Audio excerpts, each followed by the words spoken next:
never thought a Tuesday morning meeting could ruin my life. But that's exactly what happened. I was sitting in the conference room with my coffee, half listening to Mr. Coleman talk about quarterly numbers, when Melissa walked in late. She didn't apologize. She just sat down across from me and stared, like she was waiting for something.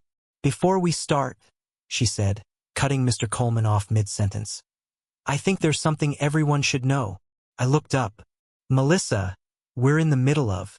This affects the team," she said. "It affects morale." Mr. Coleman raised an eyebrow. "Go ahead." My stomach tightened. I didn't know what was coming, but I could feel it, the way you feel a storm before the rain hits. "Daniel's been struggling," Melissa said. "Really struggling. He came to me last week because he didn't know who else to talk to." My heart dropped. "Wait, what?" "He said things have been hard at home," she continued, looking straight at me. "That he feels controlled, manipulated. He's been having panic attacks, Claire." The whole room went quiet. I felt every eye turn to me. "That's not..." I stopped.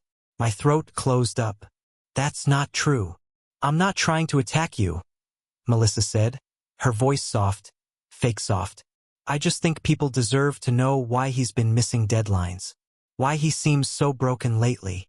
"Broken?" I said. "I talked to him last night. He was fine." "Was he?" Melissa tilted her head. "Or is that what you tell yourself?" I looked around the table. Grace wouldn't meet my eyes. Mr. Coleman was frowning, arms crossed, like he was already building a case in his head. "This is insane," I said. "You don't know anything about my relationship." "I know what he told me," Melissa said. "I know he cried in the break room." "Cried?" "Daniel.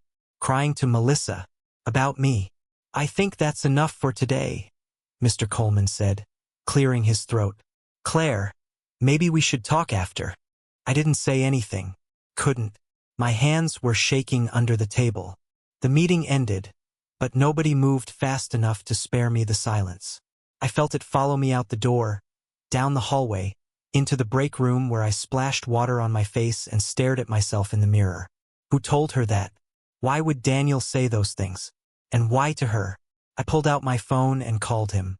It rang twice, then went to voicemail. I called again. Voicemail. I texted him. *, Melissa just told the whole office you're having panic attacks because of me. What is going on? *. No reply. I waited 5 minutes. 10. I watched the 3 dots appear, then disappear, then appear again. Nothing came through. Claire.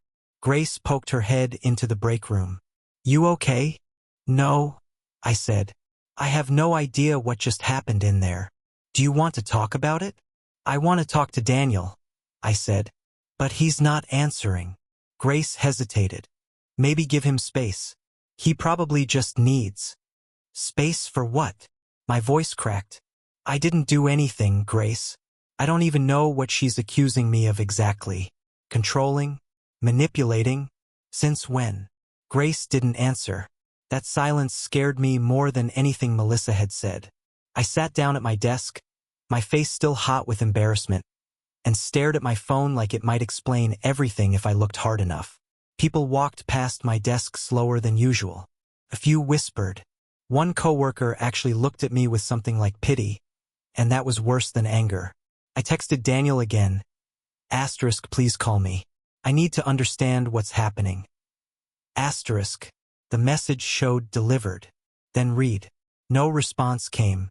I sat there for a long time, staring at the screen, waiting for 3 dots that never appeared again, wondering how the man I loved could let me sit humiliated in front of my entire office without saying a single word in my defense. Daniel finally showed up at my apartment that night, an hour after he said he would. "Where have you been?" I asked, holding the door open. "I've been calling you all day." "I know. I'm sorry. Work was crazy." He wouldn't look at me. "Work was crazy," I repeated. "That's it? That's all you have to say after what happened today?" He walked past me into the living room and sat down without taking off his jacket. "I heard about the meeting." "You heard about it?" Melissa stood up in front of my entire team and said you're having panic attacks because of me. Because I'm controlling. Manipulative. Where is that even coming from? I've just been stressed, he said. I mentioned it to her once. I didn't think she'd say anything. Once. I sat across from him. What exactly did you tell her? I don't know. Just that things have been tense. That I felt overwhelmed sometimes. Overwhelmed by me? I didn't say it like that. Then how did you say it? My voice was rising now. Because she made it sound like I'm the reason you're falling apart. I don't know how she took it, okay? I can't control what she says. I stared at him. Something about his voice was off. Too careful. Too rehearsed. Daniel, why does Melissa know things about our relationship before I do? He didn't answer right away. We talk sometimes. She's easy to talk to. Easy to talk to, I said slowly. About us. It's not a big deal, Claire. I noticed a folded paper sticking out of his jacket pocket. What's that? Nothing. He shoved it deeper into his pocket, but not fast enough. I'd already seen the logo. Is that a hotel receipt? It's for a work thing. A conference. What conference? You didn't mention a conference. It was last minute. I forgot to tell you. You forgot to tell me you stayed at a hotel? It wasn't important. Everything's suddenly not important with you, I said. Your schedule changed last month and you never explained why. You've been distracted for weeks. And now this. Daniel, what is going on? Nothing is going on. You're twisting everything. I'm not twisting anything. I'm asking questions because none of this makes sense. He stood up. I should go. You're not in a place to talk about this calmly. Don't you dare walk out right now. But he did.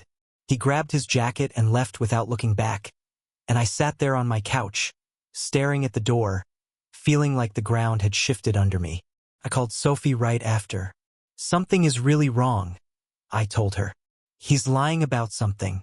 I can feel it. What did he say? Sophie asked. Vague stuff.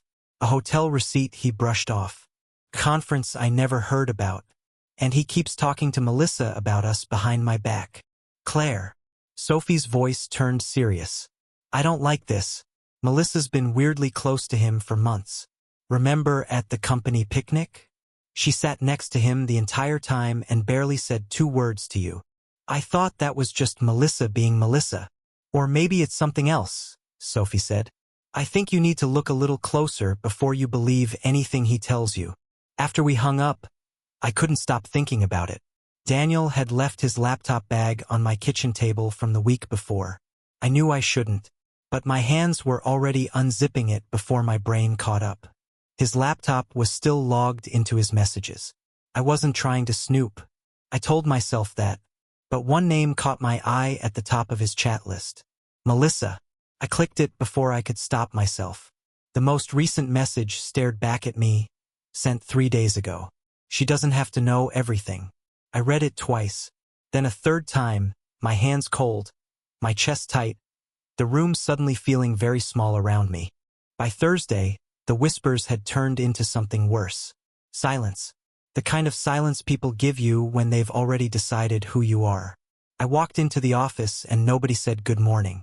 Morning, I said to Priya at the front desk. She gave me a tight smile and looked back at her screen. I got to my desk and pulled up my email. There was a meeting invite from Mr. Coleman. Subject line, promotion announcement. My chest lifted a little. I'd been working toward the senior strategist role for 2 years. I'd stayed late, taken every extra project, mentored 2 new hires. I opened the invite and walked to the conference room with something close to hope. Mr. Coleman stood at the front of the room. Melissa sat near him, already smiling. I want to announce our new senior strategist, Mr. Coleman said. Melissa has shown great leadership and stability over the past year. Please join me in congratulating her. The room clapped. I didn't. I felt my face go hot. Mr. Coleman, can I speak with you after this? Of course, he said, not quite meeting my eyes. After the meeting, I followed him to his office. I don't understand, I said. I've been working toward this role for 2 years. My numbers were better than hers last quarter. Claire, it's not just about numbers, he said. It's about stability, team trust. Team trust, I repeated. Because of what Melissa said in that meeting? I'm not saying I believe everything, he said carefully. But people have raised concerns. About your temper. Your control issues. My control issues? My voice cracked. I have never once raised my voice in this office. There have been comments, he said, about how intense you get. How you push people. I have to consider the whole team, not just performance numbers. This is because of Melissa, I said. She's been telling people I'm unstable. And you're just believing it? I think you should take some time, he said. Maybe talk to someone. HR has resources. I walked out of his office in a daze. 2 coworkers near the printer stopped talking the second they saw me. I heard my name as I passed. Then a laugh quickly muffled. I made it to the bathroom before the tears came. I locked myself in a stall and pressed my hand over my mouth so no one would hear me. 2 years. 2 years of work, gone in one meeting because of lies I couldn't even fully understand yet. The door opened. Claire? Are you in here? It was Grace. I'm fine, I said, my voice shaking too much to be convincing. You're not fine. Come out. I unlocked the stall. Grace looked at my red eyes and didn't say anything about it. She just pulled me into a hug. She took everything, I said into her shoulder. My promotion. My reputation. Daniel won't even talk to me. I know, Grace said. I've seen what she's been doing. Whispering to people. Twisting things you never even said. Why is everyone believing her? Because she's loud and confident and you've been quiet, Grace said. That's going to change. I pulled back and wiped my face. What do you mean? I mean you've been trying to defend yourself with words. And it's not working, Grace said. Melissa's smart. She controls the story because nobody's stopped to question it yet. So what do I do? You stop hiding in bathrooms, Grace said. And you start building something she can't talk her way around. Proof, Claire. Not arguments. Proof. I looked at her. Something steadying in my chest for the first time in days. You'd help me with that? I'm not going to watch her destroy you for something you didn't do, Grace said. Not a chance. I drove to Aunt Rose's house that weekend because I didn't know where else to put all the noise in my head. She opened the door before I even knocked. You look terrible. Thanks, I said, stepping inside. Sit. Tell me everything. I told her about the meeting, the promotion, the hotel receipt, the message on Daniel's laptop. She listened without interrupting, arms crossed, her sharp eyes narrowing more with every detail. So this coworker, Aunt Rosa said when I finished. She's the one spreading the story, and your boyfriend is letting her. He says it's not a big deal, that I'm twisting things. Are you? No, I said. I know what I read on that laptop. Good, she said. Then stop crying about it and start proving it. I don't know how. Every time I try to explain myself, it makes things worse. People already think I'm the problem. Aunt Rosa leaned forward. That's because you're arguing with a story instead of building a case. You spent 20 years on the force, you learn one thing fast. Emotions lose arguments. Evidence wins them. I don't know how to do that. I'm not a detective. You don't need to be, she said. You need 3 things. Documentation, timing, and patience.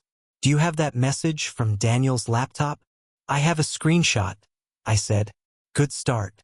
From now on, every conversation with Melissa or Daniel, you write it down right after. Time, date, exact words if you can remember them. Screenshots of everything. Don't delete a single text, even ones that feel embarrassing. What if they don't say anything else? What if it just stays like this? People like Melissa always talk too much, Aunt Rosa said. She already made mistakes.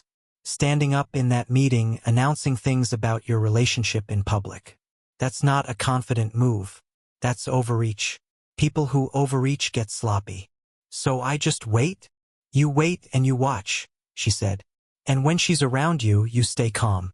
Do not raise your voice. Do not cry in front of her.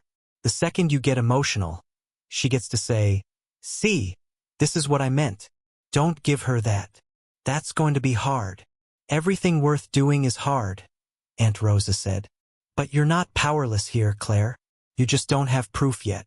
Get the proof and this whole thing falls apart. Lies only survive when nobody's checking. I sat with that for a moment. Something in my chest, which had felt hollow for days, started to feel solid again. Okay, I said. Documentation, timing, patience. And one more thing, Aunt Rosa said. Stop trying to make Daniel understand. He already knows. He's choosing not to say it. That one hit harder than anything else she'd said. You think he knows the truth? I think a man who avoids your calls and hides hotel receipts isn't confused, she said. He's guilty. Your job isn't to convince him anymore. It's to protect yourself. I nodded slowly, feeling something shift inside me. Something that had been bent all week finally straightening out.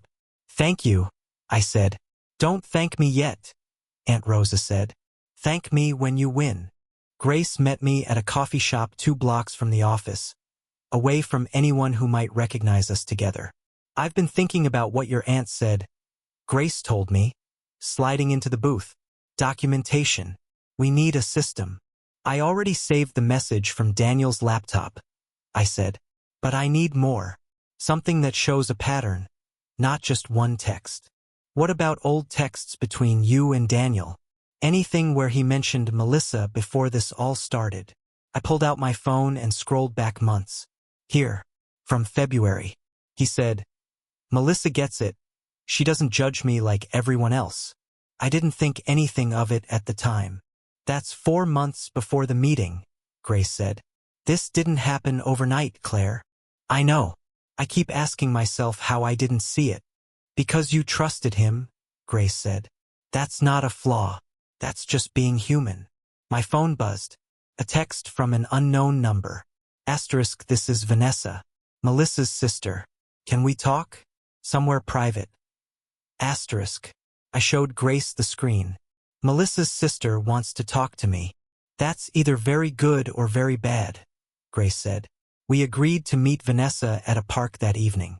She showed up nervous, glancing over her shoulder like she expected someone to be watching. I probably shouldn't be here, Vanessa said, sitting on the bench across from me. But I can't keep pretending I don't see what's happening. What do you know? I asked. Melissa's been obsessed with your boyfriend for months, Vanessa said. She talks about him constantly, calls him sensitive, and nothing like the guys I usually date. I told her it was inappropriate since he's with someone. She got defensive.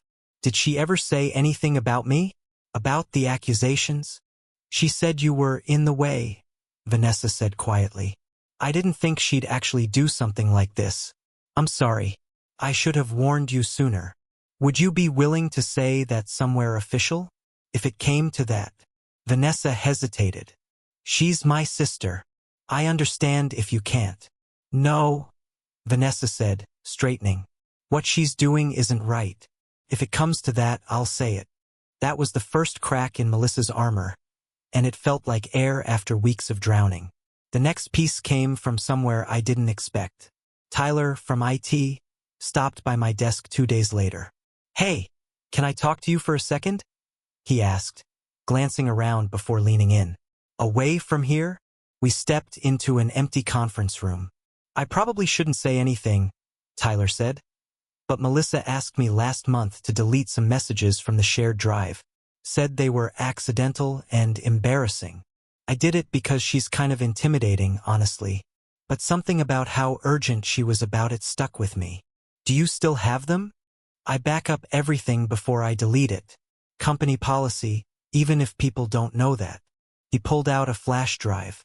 I probably shouldn't be giving you this. But something felt wrong about the whole thing.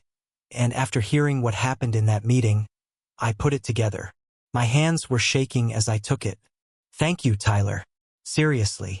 Just don't tell anyone I gave it to you, he said. I need this job. That night, I sat at my kitchen table with Grace, my laptop open, the flash drive plugged in. File after file loaded. Messages between Melissa and Daniel, dated back further than I'd imagined. Claire, Grace said slowly, scrolling through one thread. You need to see this one. I leaned over her shoulder. My eyes moved across the screen, and my stomach dropped further with every line. She wasn't just talking to him, I whispered. She was coaching him, telling him what to say to me, what to say about me. There's more, Grace said, her voice tight. Keep scrolling. I did, and what I found next made the room around me go completely silent. The messages went back over a year. I scrolled through them with Grace beside me, each one a small knife. Melissa, you deserve someone who actually listens to you. Asterisk Daniel, I know. I just don't want to hurt her. Asterisk. Asterisk Melissa, you're allowed to be happy, Daniel. That's not selfish. Asterisk. A year, I said. This started a year ago. Keep going, Grace said quietly. There's the part about the meeting. I found it. A message from 3 weeks before Melissa stood up in front of the whole office. Melissa, if people think she's the problem, nobody questions us. Asterisk Daniel. I don't know. That feels wrong. Asterisk. Asterisk Melissa. It's not lying. You are stressed. I'm just explaining why. Asterisk. Asterisk Daniel. Okay. I trust you. Asterisk. I sat back, my hands cold. She planned it. She told him what to say and then used it against me. And he let her, Grace said. I didn't sleep that night. The next morning, I called Daniel and told him to meet me at the park near my apartment. No texting. No excuses this time. He showed up looking like he hadn't slept either. Claire, I have everything, I said, cutting him off. Every message. Every conversation between you and Melissa for the past year. His face went pale. How did you? That doesn't matter. What matters is you knew. You knew she was lying about me, and you let her say it in front of my entire office. It wasn't supposed to go that far, he said. She said it would just clear the air. I didn't know she'd make it into some big announcement. You didn't know? My voice shook. Daniel, she told you to blame me for your stress a year ago. A year. And you just went along with it because it was easier than being honest with me. I was confused, he said. She made me feel understood. You were always working, always busy, and she just listened. So talk to me about that. That's a real conversation. Instead, you let her turn me into the villain. I didn't think it would hurt you this much. How could it not? I was crying now, and I hated that I was crying, but I couldn't stop.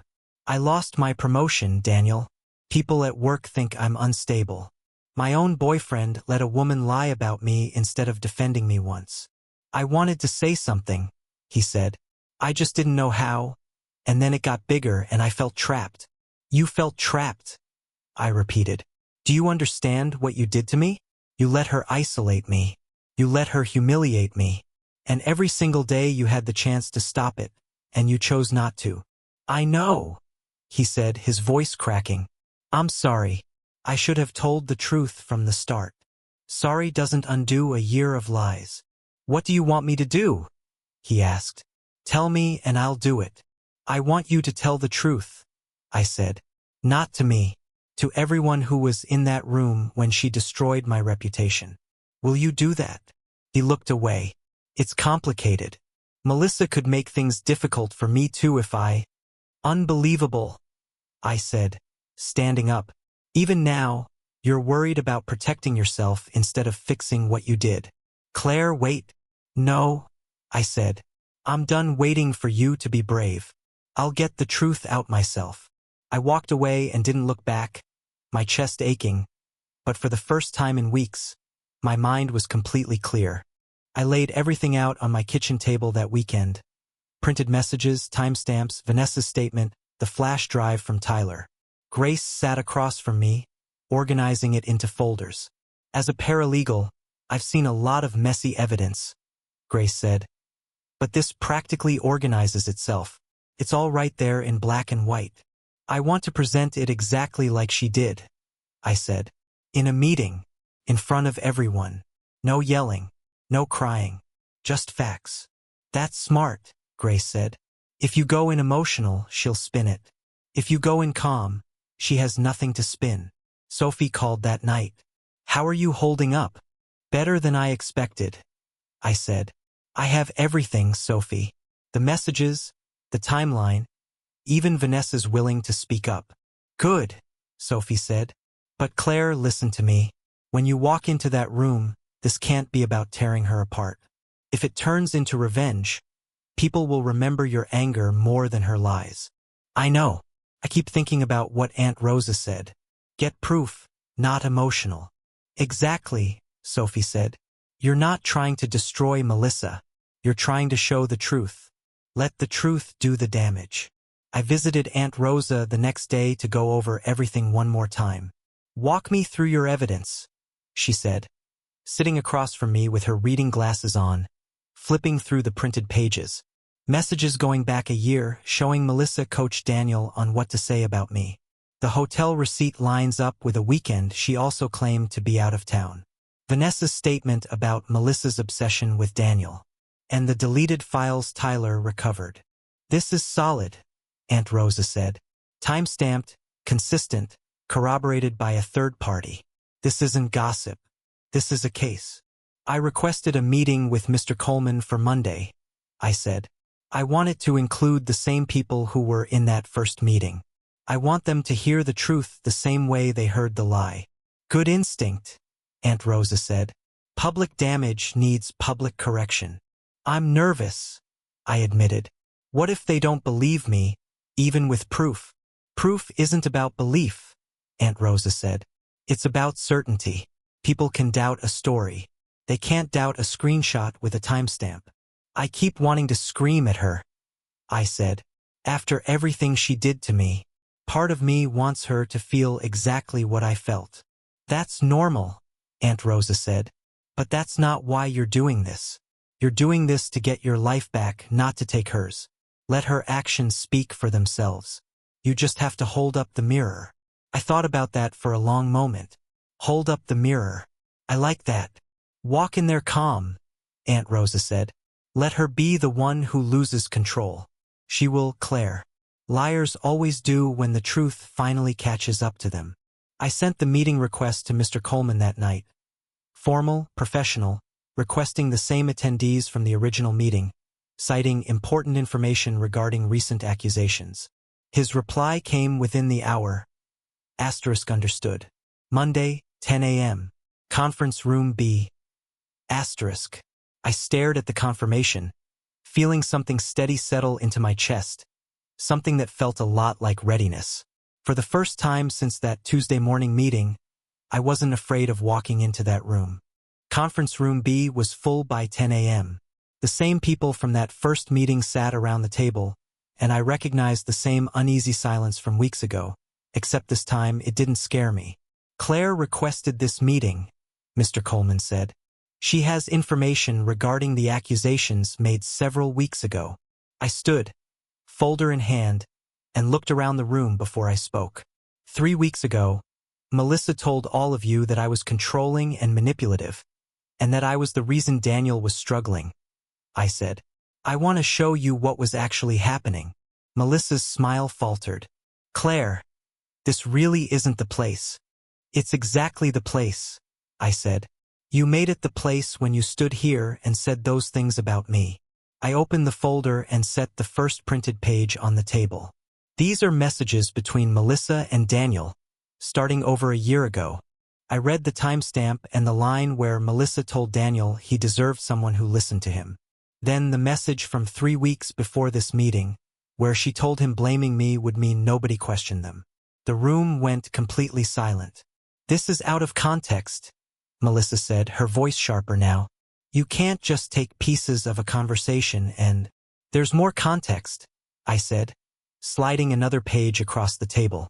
A statement from Vanessa. Mr. Coleman read it aloud. Vanessa's words, calm and clear, describing Melissa's obsession with Daniel and her plan to make Claire the problem. My own sister is lying, Melissa snapped. She's always been jealous of me. And these, I said, placing the final documents down, are files recovered from the shared drive, files you asked to have deleted. Melissa's face went white. That's private company property. You had no right. You had no right to destroy my reputation with a lie, I said, my voice steady. I'm simply showing everyone the truth you tried to erase. This is insane, Melissa said, standing up now, her composure cracking. You're twisting everything to make yourself the victim. Am I? I asked. Because every date lines up. Every message matches. This isn't twisted, Melissa. This is exactly what happened. You don't understand what it's like, she said, her voice rising. Watching someone settle for less than they deserve. I was trying to help him. By lying about me in front of the entire office? I asked. That's not help. That's cruelty. Melissa turned to Daniel, who had been sitting frozen the entire time. Daniel, tell them. Tell them I was just trying to protect you. Daniel stood slowly, his face pale, his hands shaking. The whole room turned to him. Daniel, Mr. Coleman said, is any of this true? He looked at Melissa, then at me, then back at the table. It's true, he said quietly. All of it. Melissa's been pursuing me for over a year. She told me what to say about Claire. I let it happen because it was easier than being honest. Daniel, Melissa's voice cracked with panic. Claire never did anything wrong, Daniel continued, his voice growing steadier with every word. She was never controlling, never manipulative. I was ashamed of how confused I felt, and Melissa gave me an excuse instead of the truth. I should have said something the moment it started. I'm sorry, Claire. I'm so sorry. Melissa looked around the room, searching for someone, anyone, who still believed her. She found nothing but silence and lowered eyes. This meeting is adjourned, Mr. Coleman said, his voice tight. Melissa, my office. Now. As she walked past me, Melissa leaned in close, her voice a furious whisper. You think this makes you look good? No, I said, meeting her eyes without flinching. The truth doesn't need to look good, Melissa. It just needs to be true. Mr. Coleman called me into his office 3 days later. Melissa's been let go, he said. The evidence was clear. I should have looked closer before I let things go as far as they did. I'm sorry, Claire. Thank you for reviewing it fairly, I said. There's something else, he said, sliding a folder across his desk. The senior strategist position. I'd like to offer it to you. It should have been yours from the start. I opened the folder and looked at the offer letter, my name typed at the top. I accept. Word had already spread through the office by the time I got back to my desk. A few co-workers stopped by to apologize for how they treated me. I accepted each apology, though something in me had changed enough that I didn't need them the way I once might have. Daniel texted me that evening. Can we talk? I want to try again. I know I messed up, but I love you. I stared at the message for a long time before I answered. I believe you're sorry, but sorry doesn't erase a year of silence. You had 100 chances to tell me the truth, and you chose yourself every single time. I need someone who chooses me first. He didn't reply after that. I didn't expect him to. Sophie came over that weekend with takeout and a bottle of wine. I heard about the promotion, she said, setting the containers on my table. I'm so proud of you. I couldn't have done it without you pushing me to look closer, I said. You saw it before I did. I just didn't want you getting hurt, Sophie said.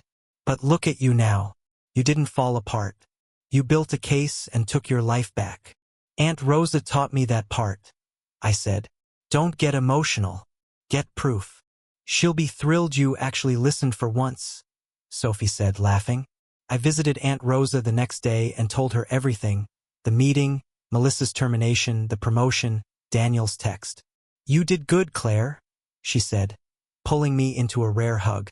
You didn't let them turn you into someone bitter. You turned it into something better instead.